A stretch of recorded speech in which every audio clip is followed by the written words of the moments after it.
కాంగ్రెస్. ధన్యవాదాలు మిత్రులారా.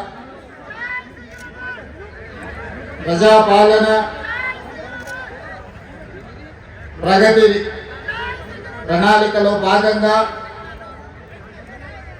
మిత్రులు, సహచర మంత్రివర్గ సభ్యులు, మీ అభిమాన నాయకులు, ఈ ప్రాంతానికి మూడో తరం ప్రజాప్రతినిధిగా దేశంలోనే కీర్తిని గడించిన పివి నరసింహారావు గారు, ఆ తర్వాత కీర్తి శేషులు దుద్దిల్ల శ్రీపాదరావు గారు, వారి వారసత్వాన్ని పుణికి పుచ్చుకొని ఈ ప్రాంత ప్రజలకు మూడో తరం సేవలు అందిస్తున్న మీ అభిమాన నాయకుడు, నా మిత్రుడు, మంత్రివర్యులు దుద్దిల్ల శ్రీధర్ బాబు గారి అధ్యక్షతన రైతు భరోసా రెండవ విడతల కార్యక్రమాన్ని కరీంనగర్ జిల్లా ఇన్ఛార్జి మంత్రివర్యులు, వ్యవసాయ శాఖ మంత్రివర్యులు పెద్దలు తుమ్మల నాగేశ్వరరావు గారి నేతృత్వంలో ఈరోజు మంతని శాసనసభ నియోజకవర్గంలో 40 లక్షల పైగా రైతులకు ఈ నిధులు విడుదల చేసే కార్యక్రమాన్ని ఏర్పాటు చేసి, ఈ కార్యక్రమంలో నాతో పాటు పెద్దలు సాగునీటి పారుదల శాఖ మంత్రివర్యులు ఉత్తమ్ కుమార్ రెడ్డి గారిని, అదేవిధంగా రెవెన్యూ హౌసింగ్ శాఖ మంత్రివర్యులు మిత్రులు పొంగులేటి శ్రీనివాసరెడ్డి గారిని, అదేవిధంగా కరీంనగర్ ఉమ్మడి జిల్లా మంత్రివర్యులు మిత్రులు పొన్నం ప్రభాకర్ గారిని, అట్లూరు లక్ష్మణ్ గారిని, సోదరి మణి ములుగు సీతక్క గారిని, అదేవిధంగా మిత్రులు కార్మిక శాఖ మంత్రివర్యులు కాకా వెంకటస్వామి గారి వారసులు వివేక్ వెంకటస్వామి గారిని, అదేవిధంగా పార్లమెంట్ సభ్యులు రాజ్య సభ్యులైన వేం నరేందర్ రెడ్డి గారిని, మహబూబాబాద్ పార్లమెంట్ సభ్యులు మిత్రులు బలరాం నాయక్ గారిని, పెద్దపల్లి పార్లమెంట్ సభ్యులు యువ మిత్రులు గడ్డం వంశీకృష్ణ గారిని, అదేవిధంగా ఎమ్మెల్సీ కాంగ్రెస్ పార్టీ అధ్యక్షులు ఆనాడు అధికారంలో పార్టీని తీసుకొచ్చే సమయంలో కార్యనిర్వాహక అధ్యక్షుడిగా కార్యదీక్షతో పనులు నిర్వహించిన మిత్రులు మహేష్ కుమార్ గౌడ్ గారిని, అదేవిధంగా శాసనసభ విప్పులు ఆది శ్రీనివాస్ గారిని, విజయ రమణారావు గారిని, గండ్ర సత్యనారాయణరావు గారిని, రాజ్ ఠాకూర్ గారిని, డాక్టర్ సంజయ్ గారిని, నాయని రాజేందర్ రెడ్డి గారిని, నాగరాజు గారిని, కవ్వంపల్లి సత్యనారాయణ గారిని, మందుల సామెల్ గారిని, మాధవరెడ్డి గారిని, మిత్రులు ప్రేమ్ సాగర్ రావు గారిని, మేడిపల్లి సత్యం గారిని ఈ కార్యక్రమానికి ఆహ్వానించి ఇంత పెద్ద ఎత్తున ఎంతో ఆలస్యమైన ముక్కవోని కార్యదీక్షతతో, ముఖ్యంగా మా ఆడబిడ్డలు మా అక్కలు పాల పిట్టల్లాగా దసరా పండుగ నాడు పాల పిట్టల్ని చూసినంత ఆనందంగా ఉంది. ఈ రోజు మా అక్కలందరూ ఆశీర్వదించడానికి ఇంటి దగ్గర ఇంటైనా ఆకలి అవుతుందన్నా, అన్నం వండేది ఆలస్యమైన మా తమ్ముడు మంచి మతలాపుతో వచ్చిండు, మేము ఆశీర్వదించాలి అని ఇంతసేపు అయినా కూర్చున్న మా అక్కలకు మనస్ఫూర్తిగా ధన్యవాదాలు తెలియజేస్తున్నా. మా యువ మిత్రులకు మనస్ఫూర్తిగా అభినందనలు తెలియజేస్తున్నా. మిత్రులారా, ఇవాళ మనం ఆలోచన చెయ్యాలి. ఈ దేశానికి వెన్నెముకనే రైతులు. ఆ రైతు వెన్నెముక, ఆ రైతు నిటారుగా నిలబడాలి. ఈ దేశానికి వెన్నెముక రైతు అయినప్పుడు ఆ రైతును ఆదుకొని నిటారుగా నిలబెట్టే బాధ్యత కాంగ్రెస్ పార్టీ తీసుకుంది, మన ప్రజా ప్రభుత్వం తీసుకుంది. కాంగ్రెస్ పార్టీకి రైతు సంక్షేమం అనేది నినాదం కాదు, అది కాంగ్రెస్ పార్టీ విధానం. ఆనాడు రైతుల కోసం సాగునీటి ప్రాజెక్టులను పాత్రానంగల్ డ్యామ్ నుంచి మొదలు పెడితే నాగార్జున సాగర్, శ్రీశైలం, ఎస్ఆర్ఎస్పి వరకు పెద్ద పెద్ద నదుల మీద ప్రాజెక్టులను కట్టి రైతులకు సాగునీరు అందించిన చరిత్ర కాంగ్రెస్ పార్టీది. చరిత్ర పుటలలో ఒక్కసారి చూడాల్సిందిగా నేను కోరుకుంటున్నా. మిత్రులారా, ఆనాడు రైతులు పండించిన పంటకు గిట్టుబాటు ధర లేక దళారుల చేతుల్లో దోపిడీకి గురవుతుంటే రైతు పండించిన పంటకు కనీస మద్దతు ధర ఇవ్వాలి, ఆ రైతులను ఆదుకోవాలి, రైతుల ఆత్మ గౌరవం నిలబెట్టాలని ఈ దేశంలోనే మొదటిసారి రైతులకు గిట్టుబాటు ధర ఇచ్చే చట్టాన్ని తీసుకొచ్చింది ఈనాడు దేశంలో కాంగ్రెస్ పార్టీ. అదే విధంగా మిత్రులారా, రైతులు పండించిన పంటను కొనడమే కాదు, పండించిన పంటకు 500 రూపాయల బోనస్ ఇచ్చి ఈ రోజు దేశంలోనే అత్యధికంగా వరి ఉత్పత్తి చేస్తున్న రాష్ట్రంగా ఈ దేశంలోనే రాణించింది ఏదైనా రాష్ట్రం ఉందంటే తెలంగాణ రాష్ట్రం ఉందని నేను చెప్పదలుచుకున్న మిత్రులారా. ఆనాడు కరెంటు లేక, కరెంటు ఉన్న రైతుల మీద కేసులు కట్టి కరెంటు బిల్లుల కోసం పేలిపోతున్న ట్రాన్స్ఫార్మర్లు, కాలిపోతున్న మోటార్లు కష్టాలలో ఉంటే డాక్టర్ వైఎస్ రాజశేఖర రెడ్డి చేవెళ్ల నుంచి ఇచ్చాపురం వరకు పాదయాత్ర చేసి ఈ రైతాంగ కష్టాన్ని కన్నీరును కూర్చడానికి దేశంలోనే మొదటిసారి ఉచిత కరెంట్ అనే గొప్ప పథకాన్ని తీసుకొస్తే ఈ రోజు భారతదేశంలో ఉన్న 100 కోట్ల రైతులకు వివిధ రాష్ట్రాలలో ఉచిత కరెంట్ వస్తుందంటే ఆనాడు చేవెళ్లలో కాంగ్రెస్ పార్టీ తీసుకున్న నిర్ణయం వల్ల ఈ రోజు 100 కోట్ల రైతులకు ఉచిత కరెంట్ అందుతుంది. ఆ పథకాన్ని తీసుకొచ్చింది కాంగ్రెస్ పార్టీ కాదా? ఒకసారి ఆలోచన చేయండి మిత్రులారా. ఉచిత కరెంటే కావచ్చు, కనీస మద్దతు ధరే కావచ్చు, 500 రూపాయల బోనసే కాదు, అప్పుల్లో మునిగిపోయి ఆత్మహత్యలకు పాల్పడుతున్న రైతుల కోసం రైతు రుణమాఫీ చేయాలన్న ఆలోచనతోని ఆనాడు డాక్టర్ మన్మోహన్ సింగ్ గారు ఒక్క కలం పొడితో 72,000 కోట్ల రూపాయల రైతు రుణమాఫీ చేసి దేశం మొత్తం మీద రైతులను రుణ విముక్తులు చేసిన చరిత్ర ఆనాటిదైతే, ఈనాటి ప్రజా పాలనలో ప్రతి రైతుకు 2 లక్షల రూపాయల వరకు రుణమాఫీ చేస్తామని ఆనాడు నేను సమ్మక్క సారలమ్మ సాక్షిగా ములుగు నియోజకవర్గం నుంచి పాదయాత్ర మొదలు పెడితే మా మిత్రుడు ఉప ముఖ్యమంత్రి వర్యులు బట్టి విక్రమార్క గారు బోధు శాసనసభ నియోజకవర్గం ఆదిలాబాద్ లో నుంచి ఖమ్మం వరకు పాదయాత్ర చేసినప్పుడు 2 లక్షల రూపాయల రుణమాఫీ చేస్తామని మాటిచ్చి నేను మా మిత్రుడు బట్టి విక్రమార్క గారు తెలంగాణ రైతాంగానికి మాట ఇస్తే సంవత్సరం తిరిగే లోపలనే 25,35,000 మంది రైతులకు 21,000 కోట్ల రూపాయల రైతు రుణమాఫీ చేసి రైతులను రుణ విముక్తులను చేసిన చరిత్ర ప్రజా పాలన కాంగ్రెస్ పార్టీది. ఈ రోజు దేశానికి మనం ఆదర్శంగా నిలబడ్డాం మిత్రులారా. ఇలా ఆనాడు చెప్పిన మాటలు కాదు, చెప్పినవే అదే విధంగా ఈనాడు రైతు భరోసా పథకం 9 రోజుల్లో 9,000 కోట్ల రూపాయలు పోయినసారి రైతు ఖాతాలో వేసి తుమ్మల నాగేశ్వరరావు గారి అధ్యక్షతన రైతులకు రైతు భరోసా చేసిన ఈనాడు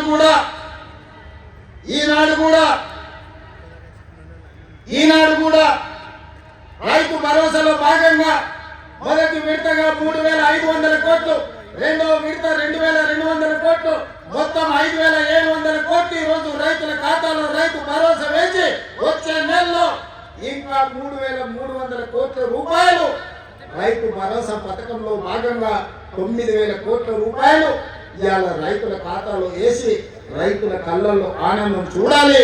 వ్యవసాయం దండుగ కాదు, వ్యవసాయం పండుగ చేయాలని ఒక గొప్ప సంకల్పంతో ఈనాడు ఇక్కడ మనం ఈ కార్యక్రమం తీసుకున్నాం మిత్రులారా. ఇంత మంచి పండుగ కార్యక్రమం చేసుకుంటూ రైతులను ఆదుకుంటూ రైతుల కష్టాలు తీర్చుకుంటూ సాగునీటి ప్రాజెక్టును పూర్తి చేసుకుంటూ రైతుల అవసరాలు ఏమున్నాయో అడుగుతూ ఇల్లు తిరుగుతూ రైతులు పండించిన సన్న వడ్లను ఈనాడు పేదలకు 3,15,00,000 మంది తెలంగాణ బిడ్డలకు ఇవాళ సన్న బియ్యం, తెలంగాణ పండించిన బియ్యాన్ని ఇవాళ పేదలకు అందిస్తున్నాం. ఎక్కడైనా ఏ రాష్ట్రంలో అయినా ఈ భారతదేశంలో స్వతంత్రం వచ్చి 75 సంవత్సరాలలో నేను ఇవాళ సూటిగా సవాలు విసురుతున్నా. గొప్పలు చెప్పుకునేటోళ్ళు, దెబ్బలు సరుచుకునేటోళ్ళు, తొడలు కొట్టుకునేటోళ్లకు సూటిగా నేను సవాలు విసురుతున్నా. ఎన్నడైనా కళలో కూడా మీరు పేదవాళ్ళకు సన్న బియ్యం ఇవ్వాలి. ఈ సన్న బియ్యం తల్లిదండ్రులు కన్న తల్లి తన బిడ్డకు సంటి బిడ్డకు బుక్కడి పువ్వ తినిపించే పథకం ఎన్నడైనా మీరు ఆలోచన చేసిందా? మీరు గడిలలో ఉండి సన్న బియ్యం తింటుంటే, దావతులు చేసుకుంటుంటే, బిర్యానీలు తింటుంటే, పేద వాళ్ళకు దొడ్డు బియ్యం ఇస్తే వాటిని తినలేక పశువులకు దానా పెడుతుంటే ఎప్పుడైనా మీకు వాళ్ళ పట్ల కనికరం కలిగిందా అని నేను అడుగుతున్నా. ఇవాళ నేను అడుగుతున్న మిత్రుల ఈ వేదిక మీద నుంచి ఒక ఆయన అంటున్నాడు, ఇంతకాలం శ్రీధర్ బాబు గారు, అడ్లూరు లక్ష్మణ్ గారు అనేవాళ్ళు ఆయన పెద్ద మనిషి. ఆయన పెద్ద ఆయనో కాదో నాకైతే తెలియదు, కానీ ఆయన అంటున్నది ఏంటయ్యా అంటే ప్రజాపాలన పోవాలి, పాపాల భైరవుడు రావాలంట. నేను అడుగుతున్న మా మిత్రులను, ప్రజాపాలన ఎందుకు పోవాలి? పామోదల పండుకున్న పాపాల భైరవుడు ఎందుకు అధికారంలోకి రావాలి అని నేను అడుగుతున్న ఈ వేదిక మీద నుంచి. ప్రజాపాలన ఆ పెద్దాయనో వాళ్ళ తాతనో వాళ్ళ ముత్తాతలో తెస్తే రాలేదు. ఈ ప్రజాపాలన వచ్చింది లక్షలాది మంది కాంగ్రెస్ పార్టీ కార్యకర్తలు త్యాగం చేసి తమ రక్తాన్ని చెమటగా మార్చి భుజాలు కాయలు కాసేలా మూవన్నెల జెండాను మోస్తే ఈనాడు ప్రజాపాలన వచ్చింది. నీ నెత్తి మీద దరిద్రం ఉండి నువ్వు జగిత్యాలలో ఓడిపోతే, ప్రజలు తిరస్కరిస్తే, నీకు మంత్రి పదవి ఇవ్వకపోతే ప్రజాపాలన పోవాలనా? ఇవాళ నీకు పెద్ద మనిషి అని మేము పిలవాలనా? పెద్ద మనిషి అని పిలిపించుకునే అర్హత నీకు ఉన్నదా అని నేను వేదిక మీద నుంచి అడుగుతున్నా. నేను అడుగుతున్నా, ఇవాళ పెద్ద మనిషిని ప్రజాపాలన ఎందుకు పోవాలి, పాపాల భైరవుడు అధికారులు ఎందుకు రావాలో నువ్వు జవాబు చెప్పాలి. నీ పదవి కోసం, నీ అధికారం కోసం, నీ ఆకాంక్ష కోసం ఆనాడు 1983 చరిత్ర వెనక్కి వెళ్ళి ఆయన పూర్వతరాలు పుట్టు మచ్చలు ఇవ్వాలి. ఈ వేదిక మీద నుంచి నేను చెప్పదలుచుకున్నా. ఆయన నీతేంది, ఆయన జాతేంది, ఆయన దోస్తేందో ఇవాళ మీ అందరి ముందర నేను విజ్ఞప్తి చేయదలుచుకున్నా. మిత్రులారా, 1983లో తుమ్మల నాగేశ్వరరావు గారు సజీవ సాక్షి. ఆనాడు అన్న పెద్దలు నందమూరి తారక రామారావు గారు యువ న్యాయవాదిగా జగిత్యాలలో న్యాయవాది పదవిని బాధ్యత నిర్వహిస్తుంటే పిలిచి భుజం తట్టి నీకు ఎమ్మెల్యే టికెట్ ఇచ్చి నీకు ఎక్సైజ్ శాఖ మంత్రి ఇస్తే సంవత్సరం తిరిగే లోపలనే అన్న ఎన్టీఆర్ ను వెన్నుపోటు పడిచి నాదెండ్ల భాస్కరరావుతో జట్టు కట్టిన నువ్వు నాదెండ్ల భాస్కరరావు సోపతిని వదిలి కాంగ్రెస్ పార్టీలకు వచ్చి 40 సంవత్సరాలు పూర్తయింది. నేను అడుగుతున్నా పెద్ద మనిషిని, ఈ 40 ఏళ్ళు జగిత్యాల నియోజకవర్గమే కాదు, కరీంనగర్ జిల్లాలో ప్రతి కాంగ్రెస్ పార్టీ కార్యకర్త 14 ఎన్నికల్లో 11 సార్లు ఎమ్మెల్యే, 3 సార్లు ఎంపీ, 1 సారి ఎమ్మెల్సీ, 14-15 సార్లు బీమావిస్తే దుఃఖాన్ని దిగముందుకొని ఎన్టీఆర్ ను వెన్నుపోటు పడిచిన నిన్ను, నాదెండ్ల భాస్కరరావు అనుచరుడైన నిన్ను ఎమ్మెల్యేగా, ఎంపీగా, ఎమ్మెల్సీగా ఏ ఎన్నికల్లో పోటీ చేసినా వేలాది మంది కాంగ్రెస్ పార్టీ కార్యకర్తలు నిన్ను భుజాల మీద మోసిన మాట నిజం కాదా? పల్లకిలో అసెంబ్లీకి పంపిన మాట నిజం కాదా? మిత్రులారా, 40 ఏళ్ళు నీ కోసం, నీ పదవి కోసం, నీ కుటుంబంలో జడ్పీటీసీ, ఎంపీపీ ఏ పదవి వచ్చినా నీ కుటుంబానికి ఇచ్చుకున్నా జగిత్యాల కాంగ్రెస్ పార్టీ కార్యకర్తలు మౌనంగా నీ కుటుంబానికి ఊడిగం చేసిన మాట నిజం కాదా? గ్రామంలో ఉన్నాడు గ్రామంలో ఉండాలి, మండలంలో ఉన్నాడు మండలంలో ఉండాలి, జిల్లాలో ఉన్నాడు నియోజకవర్గంలో ఉన్నాడు నియోజకవర్గంలో ఉండాలని పాపంది చేసింది నువ్వు కాదా? మన నేను జగిత్యాల కార్యకర్తలు కలిస్తే ఒక్కొక్కరు తమ కష్టాలను మనసు పెట్టుకు మాట్లాడుతుంటే నాకు ఆశ్చర్యపోయారు. గాంధీ భవన్ చూసి ఒక నాయకుడు చాలా సంవత్సరాల తర్వాత మెట్రోలో పోతుంటే గాంధీ భవన్ కనిపిస్తే ఆనందంతో కన్నీళ్లు గారిని ఆనంద బాష్పాలు కాచిన మెట్రోలో నన్ను ఇట్లా గాంధీ భవన్ చూసిన మా నాయకుడు నన్ను గాంధీ భవన్కు తీసుకుపోలేదని చెప్తుంటే నాకు నిజంగా మనసులో కలుపుకోమని ఇట్లాంటి కర్కోటకులైన నాయకులు ఉంటారా? అలాంటి నాయకులు కూడా జగిత్యాల ప్రజలు 14 సార్లు బీమా ఇస్తే ఎన్నో సార్లు ఓడిపోయినా వదలకుంటేనే ఆయన ఎన్నికల నిలబడి ఆయన గంటగా నిలబడి ఆయన భుజాల మీద మోస్తే ఒక్క ఏడాది పదవి లేకపోతే మీ గుండెల మీద దాన్ని మిమ్మల్ని మోసం చేసి పారిపోతాడని నేను అడుగుతున్న మిత్రులారా, ఇది న్యాయమా? ఇదేనా నీ జాతి, నీ నీతి? ఈ వయసులో నువ్వు 40 ఏళ్ళు నీ జెండా మోసి నిన్ను మోసిన కార్యకర్తల గుండెల మీద దాన్ని మోసం చేసి శత్రువు సంకలు చేస్తావా? శత్రువు సంకలు చేరి ప్రజాపాలన పోవాలంటవా? ఇట్లాంటోడు పెడితే పెళ్లి కోరుకున్నాడంట, పెట్టకపోతే సాగు కోరుకున్నాడంట. ఇంతకంటే ఉదాహరణ ఏమైనా ఉందా? నేను అడుగుతున్నా పెద్ద మనిషిని, ఈ ప్రజాపాలన ఎందుకు పోవాలి? 10,000 కోట్ల రూపాయల ఆడబిడ్డలకు మహాలక్ష్మి పథకం ద్వారా ఆర్టీసీలో ఉచితంగా అమ్మవారిని దర్శించుకోవాలన్నా, అమ్మగారి ఇంటికి పోవాలన్నా, మా అక్కలందరినీ ఆర్టీసీలో ఉచితంగా ప్రయాణం ఇచ్చినందుకు ప్రజాపాలన పోవాలన్నా? తెలంగాణ ఉద్యమంలో సమిధలైన శ్రీకాంతాచారి, వేణుగోపాల్ రెడ్డి, ఈశాన్ రెడ్డి కానిస్టేబుల్ కిస్తే ఆదర్శంగా మొదటి సంవత్సరంలోనే 70,000 ప్రభుత్వ ఉద్యోగాలు ఇచ్చి గ్రూప్ 1, గ్రూప్ 2, గ్రూప్ 3, గ్రూప్ 4 డాక్టర్లను, ఇంజనీర్లను 70,000 ప్రభుత్వ ఉద్యోగాలు ఇచ్చినందుకు ఈ ప్రజాపాలన పోవాలన్నా? ఆనాడు ఉరేస్తే ఉరేసుకున్నట్టు అని మాట్లాడిన నువ్వు ఈ ఫామ్ హౌస్ లో 150 ఎకరాలలో ఉరేసుకొని 4,200 రూపాయల క్వింటాలు అమ్ముకొని నువ్వుంటే, రైతులు ఆత్మహత్యలు చేసుకుంటుంటే 8,000 కొనుగోలు కేంద్రాలను తెచ్చి ఉత్తమ్ కుమార్ రెడ్డి గారు 2,58,00,000 మెట్రిక్ టన్నులు ప్రతి సంవత్సరం ఒట్లు కొన్నందుకు ప్రజాపాలన పోవాలన్నా? సన్నబియ్యం సన్నబొట్టు వండించి సంటి పిల్లలకు సన్నబియ్యం తెప్పిస్తున్నందుకు ప్రజాపాలన పోవాలన్నా? 3,15,00,000 17,00,000 మంది ఈ రోజు సన్నబియ్యం తింటున్నందుకు ప్రజాపాలన పోవాలన్నా? ఇవాళ పేదవాళ్ళు డబుల్ బెడ్రూమ్ ఇల్లు అంటివి, డబ్బాయిలు వద్దంటివి, కొడుకు కోడలు ఉంటే ఏడ ఉంటారంటివి, అల్లుడు బిడ్డ పండుగకపోతే ఏడమంటారండి, కుక్క పిల్ల గొర్రె పిల్ల ఉంటే ఏడ కట్టేయాలండి. నేను అడుగుతున్నా ఇది ఉన్న మా యువకులను, ఈ ఊర్లో డబుల్ బెడ్రూమ్ ఇల్లు వచ్చిందా? ఆ దరిద్రుడు మీకు ఇల్లు ఇచ్చిందా?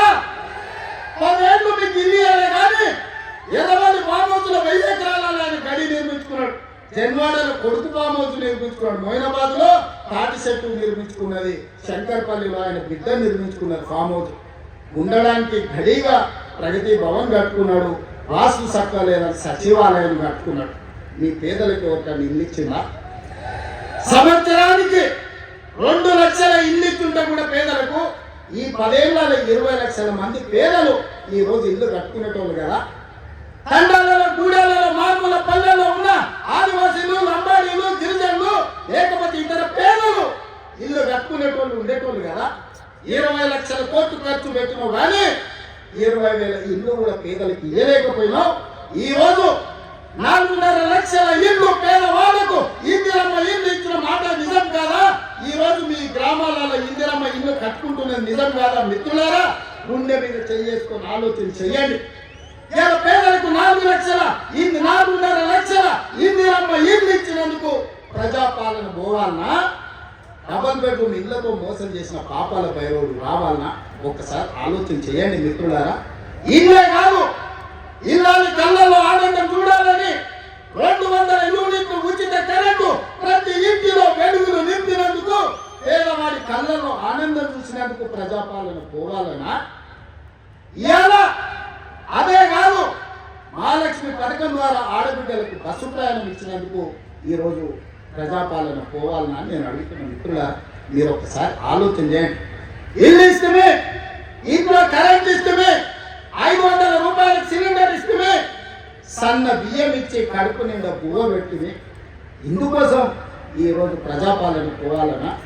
అంటే ఈ ప్రభుత్వాలు ధరల కూడిగా చేయాలి, గడిల ముందర బానిస బతకాలన్నా అని నేను అడుగుతున్నా. ఇవాళ ఈ ప్రభుత్వం 70,000 ఉద్యోగాలు ఇచ్చింది, 21,000 కోట్ల రైతు రుణమాఫీ చేసింది. ఈ ప్రభుత్వం 28 నెలలలో రైతులకు 1,50,000 కోట్ల రూపాయలు ఖర్చు చేసిన మాట నిజం కాదా? ఆనాడు మా అక్కలీలు ఉన్నారు, పాలపిట్ట లెక్క బతుకమ్మ చీరలు ఇస్తే ఏం చేసిందక్క? పొలాల కాడ పిట్టలను బెదరగొట్టడానికి గట్టి రవునా? ఎన్నాడన్నా ఈ తెలంగాణలో ఏ ఆడబిడ్డ అన్నా బతుకమ్మ చీరలు కట్టుకున్నారా? ఎన్నడన్నా పండుగ చేసుకున్నారా? నేను ఇవాళ మా అక్కల్ని అడుగుతున్నా, ఇందిరమ్మ చీరలు మా సీతక్క మీకు పంచితే ఈ రోజు వేలాది మంది పాలపిట్టలక్క చీరలు కట్టుకొని మా తమ్ముడు వచ్చిండు, మాకు చీర పెట్టిండు, మాకు సారె పెట్టిండు, మా తమ్ముడిని ఆశీర్వదించాలని ఇవాళ వేలాది మంది మా అక్కల ఆత్మగౌరవంతో కట్టుకురు. ఈ పక్కలు ఉన్న మా సోదరులు, అమ్మో మా ఆవిడ కూడా మంచిగా అందంగా ఉండే ఏందో అనుకున్నా అని పాలపిట్ట చీరల భార్యకి సంతోషపడుతుంది. ఇవాళ 1,00,00,000 మంది ఆడబిడ్డలకు కోటి చీరలు ఇచ్చినందుకు ఇందిరమ్మ చీరలు ఇచ్చి వాళ్ళ కళ్ళలో ఆనందం చూసినందుకు